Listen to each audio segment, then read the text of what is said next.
Mario Cristobal has the Oregon Ducks in a position to be a college football playoff contender, something that fans I don't think maybe thought would be possible this soon. I think they wanted it to be, but I don't know if they actually believed after losing Chip Kelly if things would ever be the same. And now he's bringing in top recruits. He's signing 5 stars. He's bringing in top classes in the country, and he has a team this year that definitely has the ability to make a college football playoff appearance. It might look a little bit different. This isn't your typical Oregon team that we've seen in recent years, I should say, under Kelly, which is score a ton of points and have the defense be opportunistic and get turnovers. In fact, this year, it might actually be the defense that takes the lead and carries this team to where they need to go. A lot of talented players on this team. We're going to talk about 10 today, and it's going to be exciting to see what Oregon can do in 2021.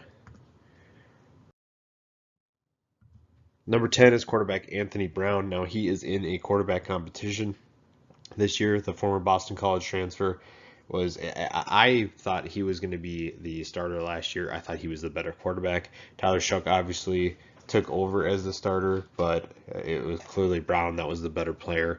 And I think a lot of people were on the Shuck bandwagon and not really giving Brown a chance. And I think that this year he proves why he's the better option. Number 9, running back Travis Dye. Now he'll share the backfield with C.J. Verdell. Maybe a couple other guys will get some touches too, but Travis Dye kind of had a decent season last year with Verdell dealing with some injuries and whatnot. Honorable mention all Pac-12 last year. His career is over 1,800 yards rushing and almost 500 yards receiving. Very dual threat kind of player out of the backfield. Number 8, guard Ryan Walk. 17 games. He moved from center, so it gives him a little bit of flexibility and depth in one guy. We'll talk about a guy that took over for him at center in a little bit, but this is the line is very good for Oregon. They're very talented, and even when they lost Penei Sewell last year, they proved to be just fine, and that's something that Cristobal will really, really like, and he'll be excited for this year. Number 7, safety Jamal Hill could be a lot higher on this list. Honorable mention all Pac-12 last year with 2 picks and 4 passes defended. Oregon's defensive backfield, the secondary, was very loaded last year, and guys like Hill found a way to sneak into the starting lineup. And I think that he could be the best or second best defensive back on this team this year. So it'll be interesting to see what he can do. And he is paired with number 6, Verone McKinley, 2-year starter, 92 tackles, 5 picks, and 4 passes defended in his career. He's been doing it since he was a freshman, just doesn't really waver in his confidence, and he and Hill will be 2 of the best safeties in all of college football. Number 5, USC transfer, wide receiver Devin Williams, averaged 19.1 yards per catch last year, and he is not your typical Oregon wide receiver. So typically, Oregon has a bunch of undersized guys who know their role, and we haven't really seen a ton of big guys at wide receiver. The most notable one that I really, really loved was Jeff Mail back in the day, back when Kelly was running things and they made it to the national championship. And Devin Williams, I think, could be an elite player in the Pac-12 and in college football. The 19.1 yards per catch shows his explosive ability, and there's a lot of things to like about his game. It's just a matter, can he and Anthony Brown or whoever the quarterback ends up being, can they develop some chemistry? Can they figure out how to work well together? And I think if they're able to do that, the sky's the limit, really.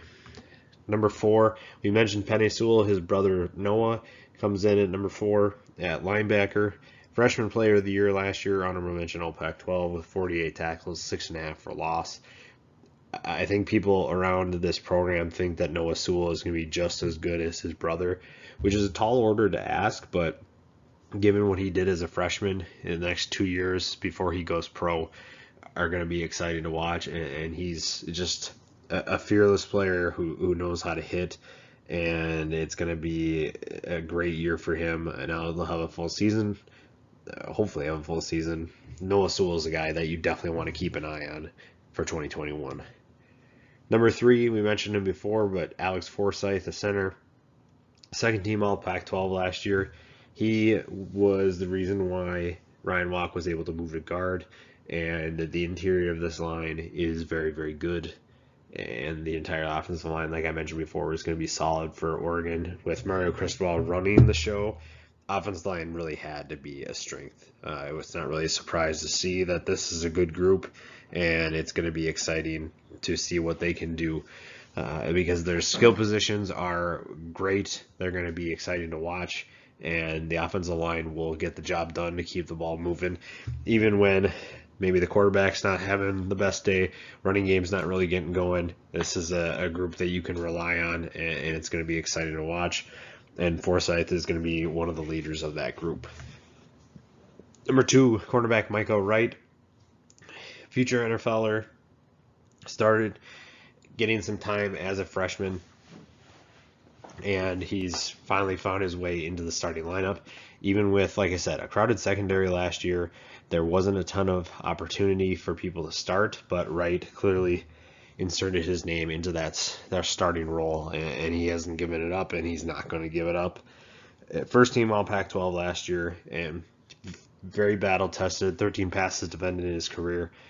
Teams probably won't challenge him as much, but they're still going to give him a shot every once in a while, and he's going to show what he can do. Again, guy who has a future in the NFL, and it's going to be fun to watch what this secondary can do. As you can see, we have 3 guys in the secondary for Oregon, so passing the ball on the Ducks this year isn't going to be the most enjoyable experience. And then number 1, no surprise here, defensive end Kayvon Thibodeau, potentially the first overall pick in the 2022 NFL draft. Every analyst and every scout that I've at least seen talk about him has nothing but glowing reviews for him. A guy who, like I said, will challenge for that first overall pick and an All-American for sure. He's a third-team All-American in the AP, first-team All-Pac-12. In his career, he has 23.5 tackles for loss, 12 sacks. It's another guy that started really, really young for Oregon and has done nothing but just thrive at his position. And as you can see, there's some extremely talented players on the defensive side of the ball, something we're not normally used to seeing. If you made this list 10 years ago, there might be 1 or 2 defensive players, and the fact that there's 3, 4, 5, half of them, and you can make an argument that there's a handful of guys that could be added to this list from the defensive side of the ball, is just insane. It just shows you how different Oregon is, but still a contender. Again, the Pac-12 really needs a contender to emerge. It's going to be tough to keep the narrative going that they're a Power 5 conference. They continue to take steps backward, but teams like Oregon are going to help in that regard. They're able to return a ton of talent. Like I said, Cristobal is bringing in top class after top class, and he's bringing in 4 and 5 stars to compete, and that's only going to elevate the level of play. It just comes down to coaching at that point. Oregon has the talent to be a contender, to be a national championship player, and it's going to be interesting to see if they're able to capitalize on that this year.